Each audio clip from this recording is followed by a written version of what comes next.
Ninon vivait autrefois une enfance douce, simple et heureuse.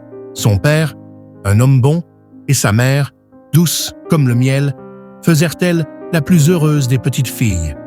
Mais un matin, le silence s'installa dans la maison. Sa mère ne se leva plus jamais. Depuis ce jour, un vide s'ouvrit dans le cœur de Ninon. Un vide que ni le temps ni les mots ne parvinrent à combler. Les années passèrent. Son père, croyant bien faire, épousa une autre femme. Une femme au regard froid, à la voix mielleuse en public, mais tranchante à la maison.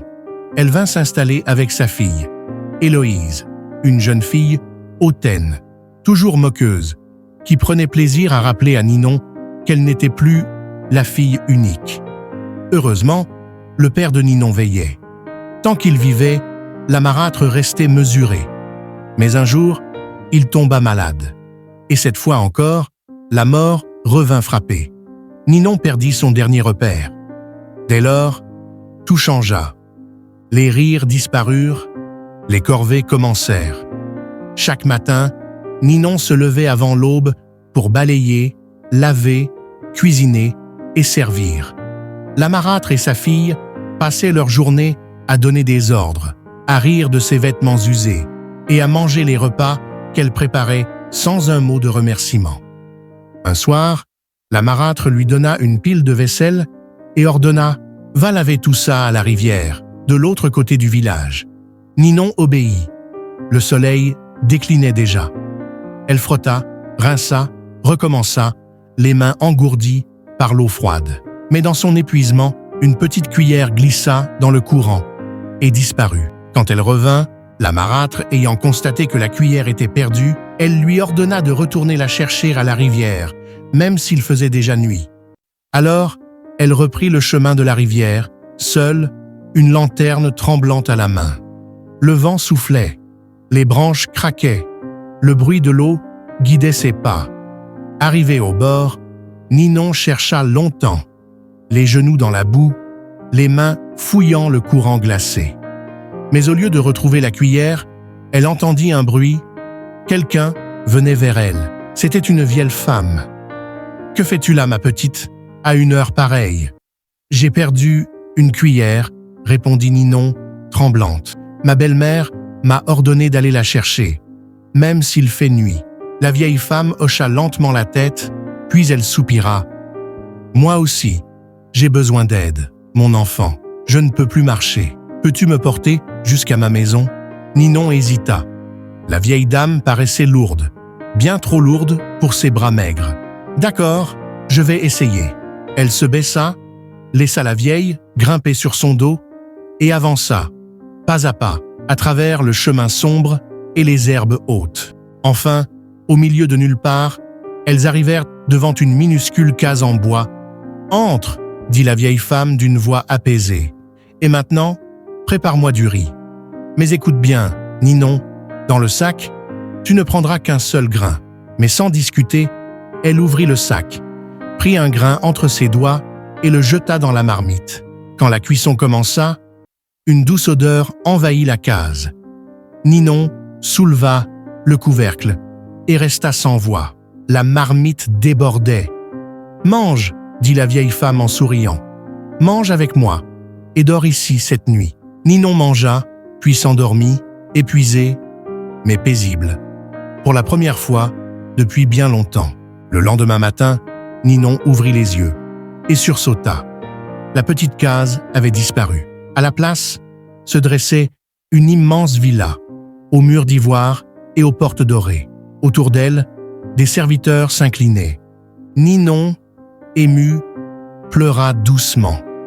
Elle n'avait plus peur, plus froid, plus faim. Le lendemain de son merveilleux réveil, Ninon se souvint de la cuillère perdue. Quand la marâtre et sa fille la virent arriver, vêtues d'une robe éclatante, elles restèrent figées. Les deux femmes en restèrent sans voix, mais leur étonnement laissa vite place à l'envie. Dès que Ninon partit, la marâtre chuchota à sa fille « Si elle a trouvé la richesse là-bas, nous irons nous aussi. Ce qu'elle a, nous le méritons davantage qu'elle. » Elles attendirent que la nuit tombe, puis prirent le même chemin que Ninon, vers la rivière. Là, elles rencontrèrent une vieille femme. « Que faites-vous là, mes filles » demanda-t-elle, d'une voix douce. « Nous voulons retrouver une cuillère » répondit la marâtre avec hypocrisie. « Mes jambes me font souffrir. Pourriez-vous me porter jusqu'à ma maison » Mais la marâtre éclata de rire. « Moi, te porter, vieille comme tu es ?» Et puis, ajouta sa fille en ricanant, « Tu n'as qu'à rouler, grosse comme tu es. » La vieille femme ne répondit rien. Mais soudain, la pluie se mit à tomber en trombe. « Venez vous abriter dans ma case. » La case était pauvre, sombre, minuscule. « Préparez-moi du riz, » leur demanda la vieille dame. « Mais écoutez bien, ne prenez qu'un seul grain dans le sac. Un seul grain, on ne nourrit pas des femmes comme nous avec un grain. » Elles prirent donc toute une poignée de riz, remplirent la marmite et la mirent sur le feu. Mais quand elles soulevèrent le couvercle, la marmite était vide. Pas un grain, pas une vapeur, rien. Elles crièrent, frappèrent la marmite, insultèrent la vieille femme. Puis, épuisées, elles s'endormirent de colère. Au matin, elles ouvrirent les yeux et poussèrent un cri. Elles étaient allongées dans la boue, vêtues de haillons. Quand elles rentrèrent au village, leur maison s'était effondrée. Tout ce qu'elles possédaient n'était plus que poussière. Ne sachant plus vers qui se tourner, elles prirent la route de la grande demeure de Ninon. Elles marchèrent des heures, les pieds nus, les vêtements déchirés, jusqu'à atteindre les grandes grilles dorées du domaine.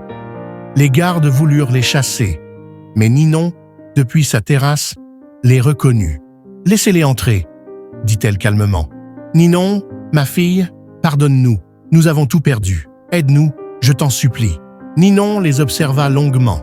Elle se souvenait des nuits froides, passées à laver, à pleurer, à supporter leur méchanceté. D'une voix calme, elle répondit « Je ne vous laisserai pas mourir de faim. Mais ici, chacun gagne son pain, à la sueur de son front. Oui, Ninon, nous ferons tout ce que tu veux. Conduisez-les dans mes plantations du sud. Là-bas, elles auront un toit et du travail. » Les deux femmes se réjouirent d'abord, mais quand elles arrivèrent, leur sourire s'éteignit. Les plantations s'étendaient à perte de vue. Les travailleurs se levaient avant l'aube, peinaient toute la journée, sans repos, sans luxe, sans ombre. La marâtre et sa fille furent logées dans une petite cabane et dès le lendemain durent travailler comme domestiques, portant de lourds paniers, nettoyant, récoltant, courbant le dos sous le soleil brûlant.